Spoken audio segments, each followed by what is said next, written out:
Hello and welcome viewers to a very special webtoon rundown. Tonight, we are covering the infamous webtoon that got many youth into downloading the app, UnOrdinary. Alright, quick stat check. This series has 1.3 billion views, 6.1 million followers, and a 9.73 rating. Whoa. But for something so seemingly popular, why the hell does nobody talk about it often? And when it does, why the hell is it so scrutinized? We'll answer that within today's video. But before that, let me provide you guys with some Mo lore.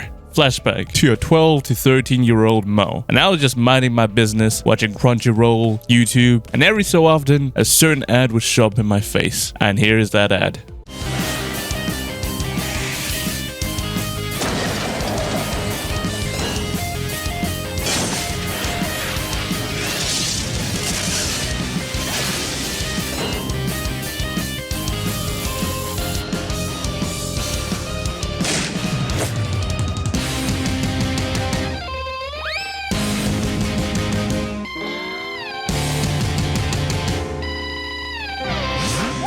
If you were a teen and didn't know what the hell a webtoon was, this shit was captivating. And let me tell you, if there's one thing webtoon does right other than letting us read free shit, it's the adverts. And so this got many people to download it and read it for free. And thus is the origin of mine and many's for entering the world of UnOrdinary. Now, UnOrdinary as a whole is peculiar and interesting in multiple ways, whether it's for its actual story or the reaction to said story over its serialization. Even though it's notorious being one of the most viewed webtoons of all time, it was also the most dropped and ridiculed. Why? Well, I believe the reason for this is due to the pacing issues everyone faced while trying to stay up to date with UnOrdinary as it was releasing. Now, let me be clear. There are 350 episodes as of release, and it's been nearly a decade coming up. Now, looking at serializations for other series, it has been a long time compared to the average, but it is what it is. This is the type of story where the pacing is slow to get comfortable with the cast and their viewpoints and personalities, and pretty much the whole world. You finna see these guys so much that when you close your eyes to go to sleep, they're gonna be there in your dreams. But reading this now with the huge batch of episodes that are out, it won't be a problem for anyone. However, when UnOrdinary does return this June, you better either get used to the slow pace or wait a long ass time. Anything else, you finish it yourself.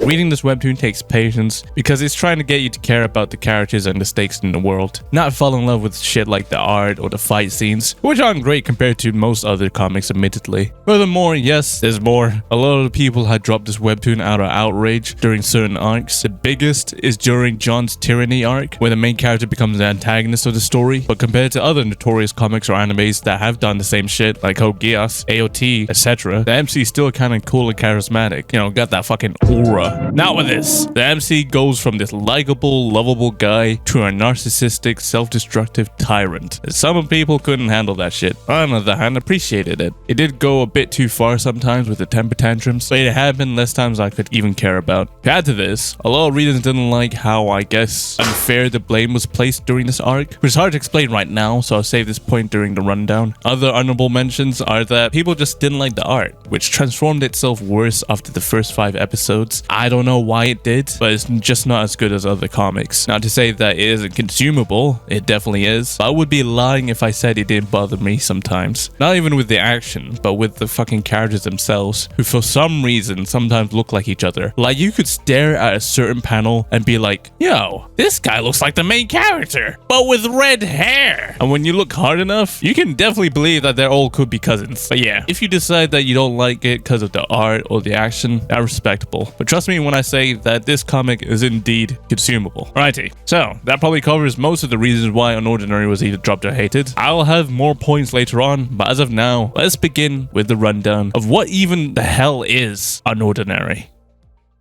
In the modern world, everything we know is mostly the same, except that everyone has powers, but not of equal strength. In fact, everybody is scaled and valued based on their power levels, which go from a scale of 0 to 10. Most people are born with the average power level of 2.5 and are considered mid-tiers. Those with powers above 5 and higher are considered either high or elite tiers, and 6+ are gods. Higher tier individuals are pushed and expected to be great, be leaders, maintain order, etc., or Thus, low tiers are believed to offer little to no value. Society is built on this strength-based hierarchy, with the strong dominating over the weak. And that is the norm, that is the ordinary. So, going back 2 years before the main story begins, a book is released, dedicated to the author's son. It tells of a story of a powerful individual living in a world filled with cripples, who use their strength to help others. The book gained some traction, and inspired a small movement of high tiers to become superheroes in order to try and change the status quo. Naturally, this didn't last long. The book became illegal due to its threat on the established order, and most of the vigilantes were hunted down and killed by a secret organization. Now, to the present day, we are set in Wellston High, the most prestigious private high school in the country, with the highest concentration of high tiers within one school. It is a microcosm of the world outside. Power dictates everything. Whoever is at the top dominates student life, and currently, violence is a norm.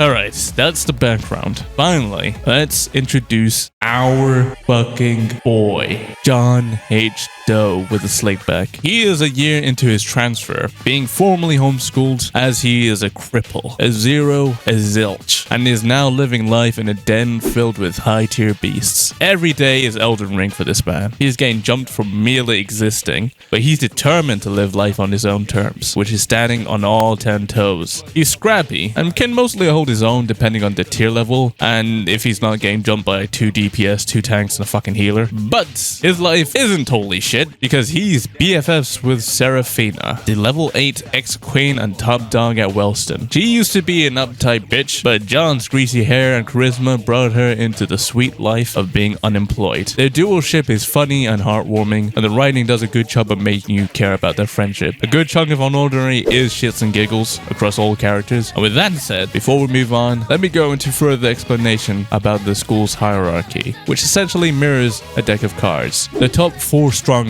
are ranked as King, Queen, Ace, and Jack. Usually the King or Queen is the strongest, and then, yeah, it's everybody else. Seraphina, the ex-Queen, now Ace, forfeiting her title, chose to be unemployed with John. She can reverse and stop time. Damn. The current Queen is a girl called Remy, who controls electricity. She's a cinnamon bun, and is chill as fuck. BFFs with the Jack, Blank, a redhead, hothead laser guy, and Eisen.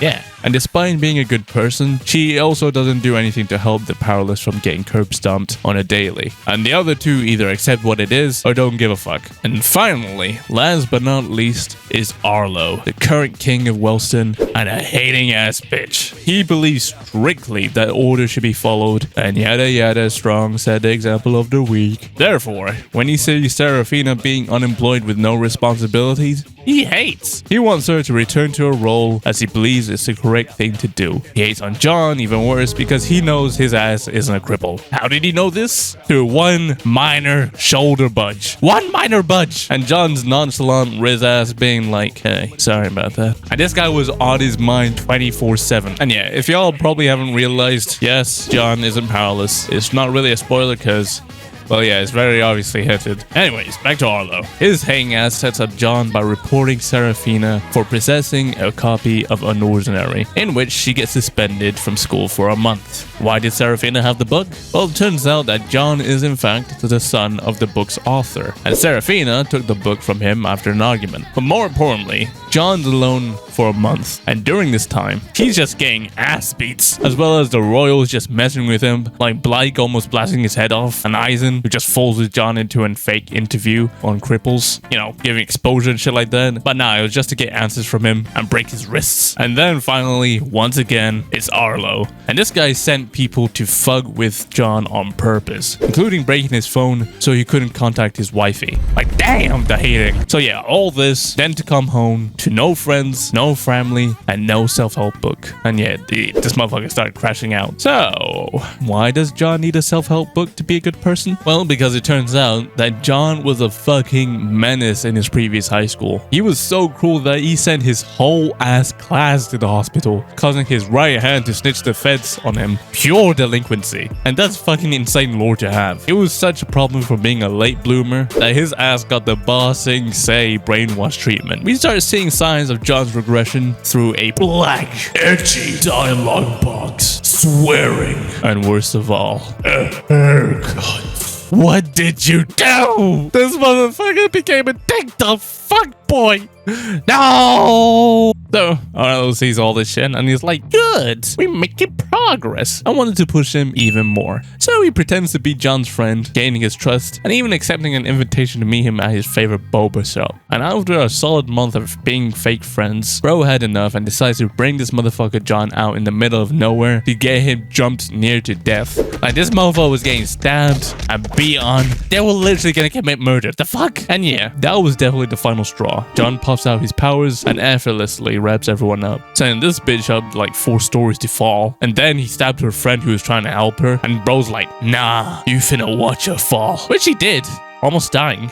Where are the parents? Arlo got his ass beat too, which made John the unofficial king he never wanted to be. And that, my friends, marks the end of the first arc of UnOrdinary. If you're reading this, you should be able to get through this in like 1 to 2 hours or so, which isn't that bad, but this is all groundwork for what will be a very, very long arc. And that groundwork is pretty much that everybody in Wilston is a hoe. Now moving on to what I argue is the spiciest arc of UnOrdinary. It's the Joker arc. This is where some people know that John has that dog in him, but want him to stay as the chill guy he's trying to be. And so they do anything to make sure he doesn't crash out. Meanwhile, they're thinking, the fuck are you talking about? This is our culture. It's just fun to see John being a metaphorical bomb. And then you got an Eisen and Arlo trying to make sure this guy isn't set off. Of course, this doesn't last for long, mainly because of Arlo's fucking hypocrisy and ego. I know, so it's so fun to read John just switching from like Air Force energy to a fake ass cripple. And it gets better because, well, spoilers. In case you either don't want to read it or feel like you don't have enough motivation yet, it's best that you know that Seraphina does indeed lose her powers via jumping by another organization, making her crippled. And as the people who once used to suck up to her find out, oh no. Bro, they even kidnapped her ass. Where are the parents? And John has said to everyone that knew what he is, that all you gotta do is protect Seraphina and all is calm. But, so yeah, when it went down, and it didn't disappoint, at least for me. I really like the Joker arc. I like how it was foreshadowed in the poker game, and I like how satisfying it was for John to finally let loose and beat ass. Even though it wasn't really efficient, it felt good, damn it. This shit isn't power fantasy at all. This is a well-deserved, well-built-up revenge where everybody is confronted with the fact that what if the motherfucker at the top didn't give a fuck and gave out hands to everyone. So yeah, season 1 ends and the Joker arc was very, very satisfying in my opinion. But then in comes season 2, where it is the King John arc. Rereading this now, I don't really have much of a problem as I did compared to 8 years ago, as I don't have to wait 100 fucking weeks anymore. But like I said before, during this arc, the pacing was an issue for a lot of people, mainly because the story goes from John to the royals. It focuses on their reaction to John's abilities and reflections of their mistakes, as well as trying to make strides to rectify it. This then goes back to John, who reacts to them doing stuff now and loses his shit even further. That and his constant paranoia that everyone's out to get him, like a true Targaryen, which causes him to have meltdowns over literally nothing. There are a lot of viewpoints like this dude getting so humbled that he goes out and tries to be Batman to get stronger, in which he nearly gets permanently humbled. Remy develops a safe space for everyone, which really pissed John off, who's like, are you serious? When the fuck was this shit when I was a cripple? And Arlo's finally chillaxing and focuses on himself rather than the hierarchy, and actually U-turns the whole fanbase's perception on him. Eisen grows some balls, and finally Seraphina is out here trying to protect cripples and trains them as John trained her once. She also tries to stop John, but yeah, Delulu, whilst also trying to investigate the loss of her powers, and Remy does the same for her brother's death. So yeah, there's a lot of things that go on at once. Therefore, when it comes back to John, he's on the same bullshit till the arc's conclusion. Many didn't like John's character during this. They felt like he was written to be too psychotic for drama, and there were definitely a few moments where it did feel like that. There were also times during the royals' reflection, some felt like they were still too entitled, and my response to this is that, yeah, it's all valid criticisms. The King John arc has a lot of flaws, even without needing to wait wait for chapters anymore. It is the arc where most people do drop the comic. I could go into more detail on what the problems were, but this would extend the video by another 20 minutes, and y'all ain't got the time for that. So I'll say this instead. Whilst the arc isn't the best, it is also not terrible. What comes afterwards, Season 2 Part 2, the Rebellion and Uprising arcs, makes reading this 100% worth it, as everything prior to this is just build up, and it does bear the fruit of all that labor. All in all, UnOrdinary is consumable as hell. Everyone can read this, but not everyone's gonna stick with it. The majority of its hate with the pacing is either passed over by now or way overblown. The art isn't the best ever, but it does upgrade as the seasons go on, especially in the most recent season where everything looks way more crisp, especially the fights too. The main aspect of this story is seeing how the characters develop, which sounds like a no-brainer, but people, this began with a goofy ass pretender, a sort of emo OP unemployed student council member, an airhead, a pompous prick, a laser maniac, an Eisen, to a rehabilitated 1v50 ass-whooping machine, fucking Agent 47 incarnate, the leader and initiator of a freedom rebellion, her strongest soldier, and the goated whistleblower on top of all of it. And Eisen. From this to people dying, from street fights to the government being on their asses. And that's pretty much all I have to say. If you guys enjoyed this video, hit that like and subscribe button for more videos like this. Go-to rundowns and recommendations. And speaking of recommendations, forward me something down below, whether it's good or bad. And until then, DD's coming back. Let's go!